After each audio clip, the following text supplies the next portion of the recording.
All right. Well, fuck. Okay. So usually I don't make public videos, but I saw this blog and I saw the matchmaker and I got curious and one thing led to another and I ended up looking up a bunch of machine learning models related to matchmaking. So if you don't know me, my name is Stochastic. I'm currently a third year PhD student in applied math studying scientific machine learning and PDE theory. I also coached some Overwatch team in Master League named Boop Troop, and I also worked with teams like Impact, that is now Extinction Zero. And first and foremost today, I want to address what the matchmaker actually is and why I think it's still kind of bad or dog shit. And so in order to do this, I need to explain scientific or machine learning theory to a bunch of fucking Overwatch YouTube watching people. So get ready. It's going to be interesting. All right. Think of training any kind of machine in machine learning as sort of solving an optimization problem, right? So for example, whatever you're optimizing, you're either looking to do something like, I don't know, like find some truth calibration for a weather prediction model or maximize how many shares Amazon will buy based on our past behavioral data, right? Like you're basically solving something, you're basically solving a problem and you're saying, okay, what's the maximum or the minimum I can get of something, right? And so in basically a lot of these matchmakers, right, what they're really trying to do is they're looking to optimize for one thing or another. And so this is an example of the distinction between something called skill-based matchmaking, right, where they look to optimize for some invisible quantity that they call skill, right, which is basically measured in a bunch of different metrics that they have, right? But also ultimately it comes down to win-loss and things like, you know, I mean, things that you would expect to be around win-loss, right? And also, right, keep in mind that there's also other systems like Marvel Rivals where they publicly have admitted that they use something called match, which is something where the system is trying to train. It's basically a form of EOMM where they're looking to basically gain engagement. So they're looking at min-max engagement. So they have to come up with a mathematical definition for engagement, and then they have to basically look to optimize for those things, right? And so here's the definition. Collaborative engagement, long-term engagement. Now, I won't go too far into this, but there are some things like, for example, fair teams, diversity teams. LOL, that's not a DEI joke, by the way. And but the point is that the fair teams are the ones that are evenly matched, and the diversity teams where you have one higher tier player and two low tier players, right? So that's going to be an interesting match for sure. I'm sure that these balanced matches you guys have all experienced in Overwatch 2, so I don't need to say anything more about that, right? So anyways, right, so as you can see, right, they actually think that in this engagement model, I want to say something a little bit more about this engagement model, right? They think that in this engagement model, right, that people collaborate more and that they enjoy the experience more in their 3-on-3 card game or some shit, right? And these things are basically, like, where they got the data from and how they designed this engagement model, right, is entirely influencing models like, for example, Marvel Rivals and things like that, right? They have almost no audience analysis in actual real life. It ends up being these engagement engines that are turned out based on their toy model. And then they later modify these things, right? But the ideas end up being the same still, right? They're still looking to min-max your collaborative engagement, right? Even if you're typing slurs in chat, they just like the fact that you're collaborating, right?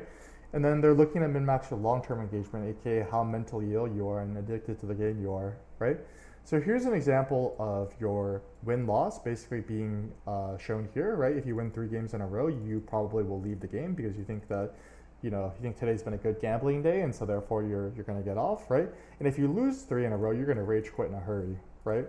But if you go 50-50 the entire time, they're going to cream their fucking pants because you're not going to lead the game ever, right? Or at least there's a 4% chance versus a 6.9% chance.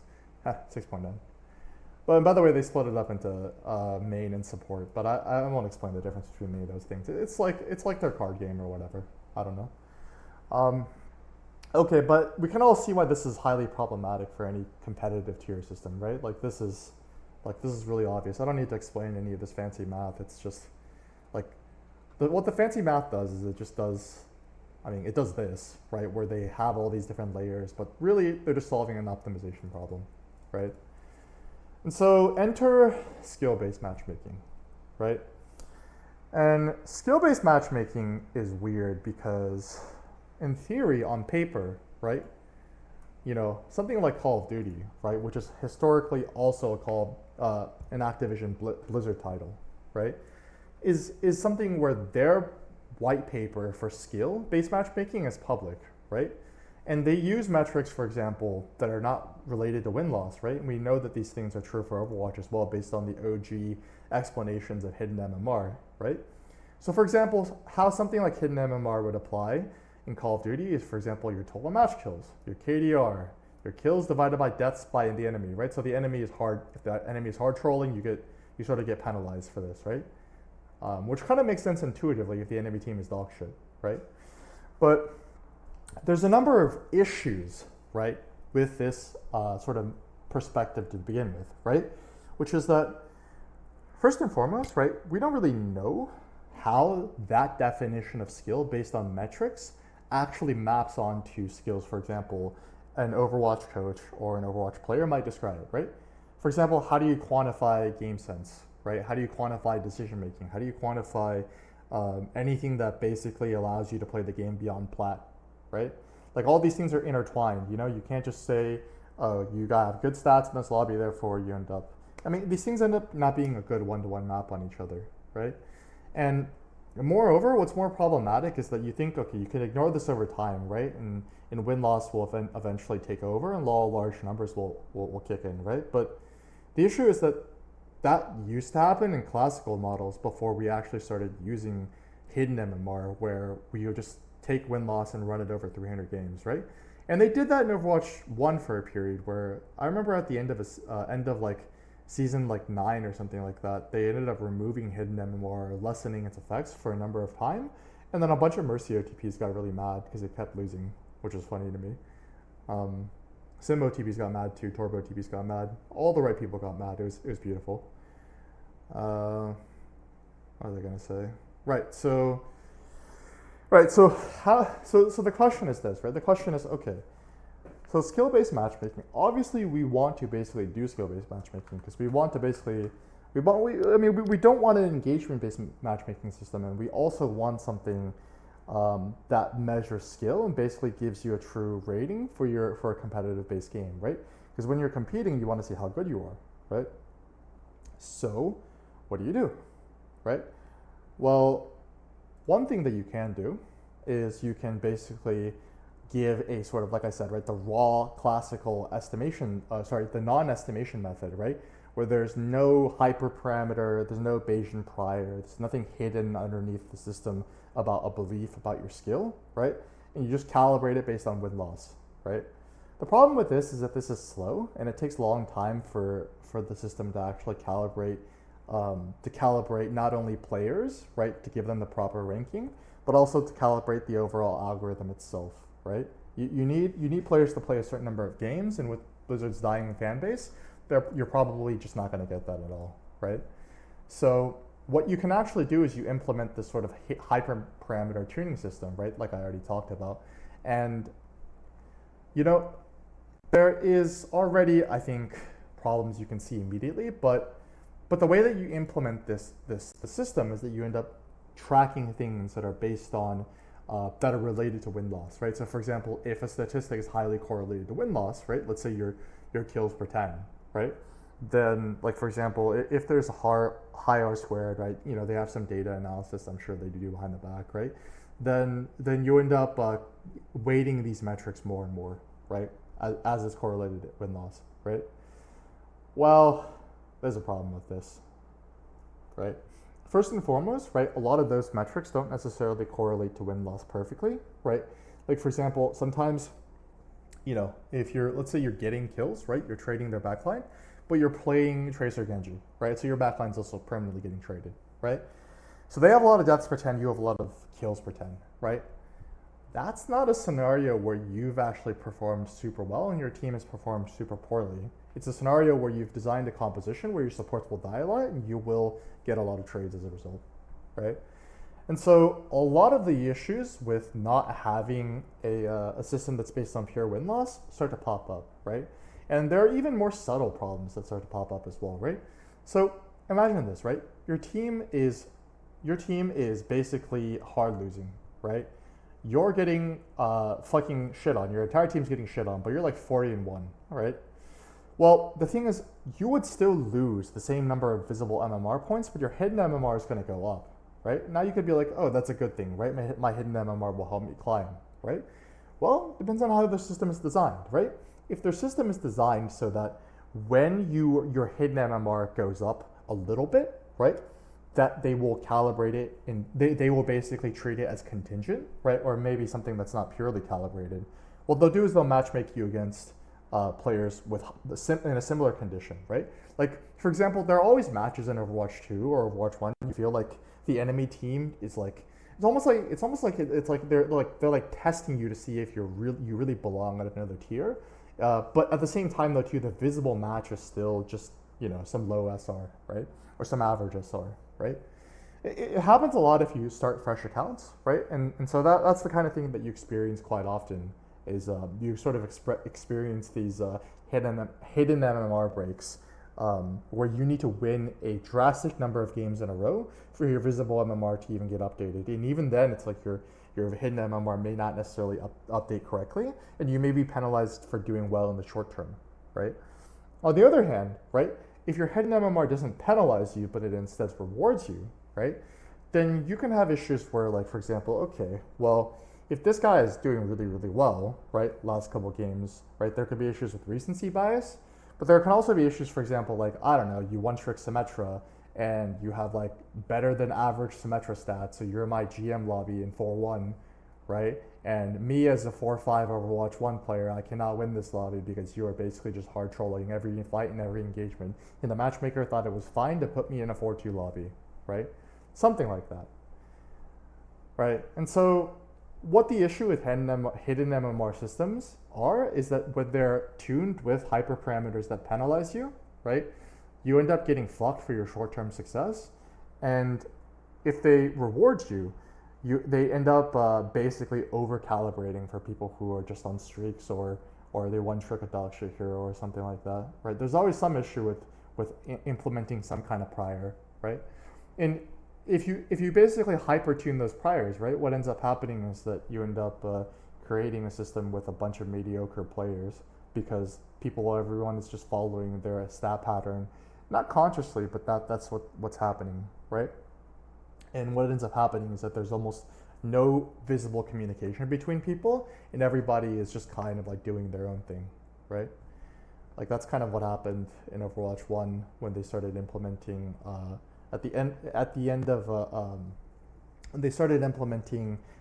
they brought back the hidden MMR system after getting rid of it for a few seasons, right after the introduction of role queue. And so people discovered that, hey, you could actually still win without even being in VC, aka second wind, and a bunch of copycat streamers, and then the culture of the game slowly died, and then now nobody gives a fuck about this game because all the casuals started copying the streamers who were copying the pros, right? And so the way that we actually fix this is that we just basically by the way, there's one more problem that I forget to address, right? And this is actually the reason why I actually brought this up, right? Because this is how absurd this is, right? So pretty recently, right, they talked about how tank players needed to be separated for their pre-selection, right? They need to be basically sort of separated into a pool before tiers are created, right? So you would only match tank players against tank players, right? Right? You think that they should already be doing that already, right? But the issue with that is that implies that DPS players and support players are still matched together, right? And so you can imagine why that could be problematic, right? Because the matchmaker could basically give you an M1 Mercy OTP who just peaked after being boosted, and you could have, I don't know, you could get like Zach on a loss streak and he's like GM5, right? And like you just lose because there's just no way to actually like overcome that, right? Like you can't have a DPS player who's on a loss streak be matched at the same rank in the same way as a Mercy OTP, right? And there are more subtle examples of that too, like for example getting like high ranked support players in a low elo game, right, versus getting high elo support players in a high ranked game, Because high elo support rank players in a high elo game means that you instantly win, right? Versus high elo support players in a low rank game, it just means that the support players can never win, right? Like, or at least very unlikely to win, right? And so that's what I'm talking about when I'm saying that basically that this match pool needs to be pre-selected for, basically split up into roles before they start doing the thing of, oh, this is diamond, this is plat, this is gold. Here, take the 2,000 players in diamond, split them up into matches, and then, you know, try to make the fairest matches and the game starts, right? Like, you need to do pre-selection for these models to even work to begin with, right? And I find it funny how even like Call of Duty's like white paper doesn't even tell you what their internal matchmaking system actually is, right? And like you don't know, like, for example, what skill-based matchmaker they're actually using, right? Like in terms of like the actual math itself, right? Okay. Yeah, that's the, oh wait, they actually do talk about this. Okay, screw the whole thing, right? I didn't read the article. Anyways, like my point is that this is not how they do Overwatch, right? This isn't how they do any game that they need to basically track a bunch of metrics for, right? A lot of these algorithms are like, for example, you don't know how much these things are even weighted, right? Like the real issue is that these models are really simple, right? But you don't know what the weights on these things actually are, and they get updated dynamically all the time, right? And so I propose that if we want to actually truly make a competitive game, right? First of all, we need to separate. We need to pre-select DPS and support players. That should never be a thing, right? Like this should, like trying to use role delta to compensate for the fact that you don't pre-select. By the way, this is what this role delta tries to do, is it tries to compensate for the fact that they don't do pre-selection, right? And you can read more about this later, but I don't really care to explain more about it now, right? But trying to do this role delta to compensate for pre-selection is just stupid. Just do pre-selection, right? And then the other thing is that, you know, we need to basically, if you're gonna do hidden MMR, right, do things that are like very, very strongly correlated in actions to team fight wins, right? Like when like actually ask professional coaches and people who understand the game what things lead to like real team fight wins, right? Like for example, I don't know, like for example, like if you get a first pick, right? First picks are a really obvious example, right? And I'm sure they already account that for it. But what about more subtle things like for example, matching support ultimates, right? Like, or matching support ultimate against a DPS ultimate that leads to a kill, right? Like for example, if you beat a Blossom or if you beat a Genji Blade, right? And it leads to that Genji dying, that's like a really easy like metric to like boost your on fire or whatever, right? Like I'm sure they already do things like that, right? But I don't, the way that I feel about it is that they weight things like damage too much, right? And like for example, if someone gets a first pick every single fight, like let's say your Widow gets a first pick every single fight, but she has low damage numbers, right? Then if you have a soldier player with, you know, more finals, but you know, and more damage, right? He's gonna have a higher hidden MMR in spite of the fact that that Widow player was carrying the game, right? And so that's another example of sort of stats being deceptive, right?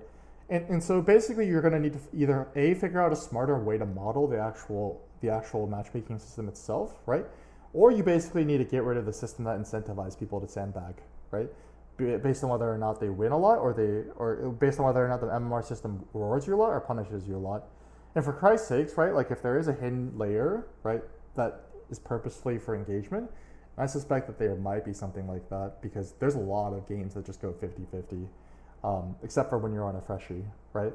That you should just remove it, right? Because fresh players probably play the game a lot, but old accounts probably need more engagement calibration, right? Okay. Yeah, and also the last two things are going to be unpopular, but use your visible SR for your true hidden MMR rating. Like you said that you did this in 2018, but then you shadow put it back in 2021. Right? That's unacceptable. And then also make the match quality visible, right? Like if it's a 2-star match, tell me that it's a 2-star match, like out of 5, right? Before the match actually starts, so I know to actually try or not. Because fuck lobbies where you get in and there's just nothing to do. Like it's just completely boring. Oh yeah, that's it.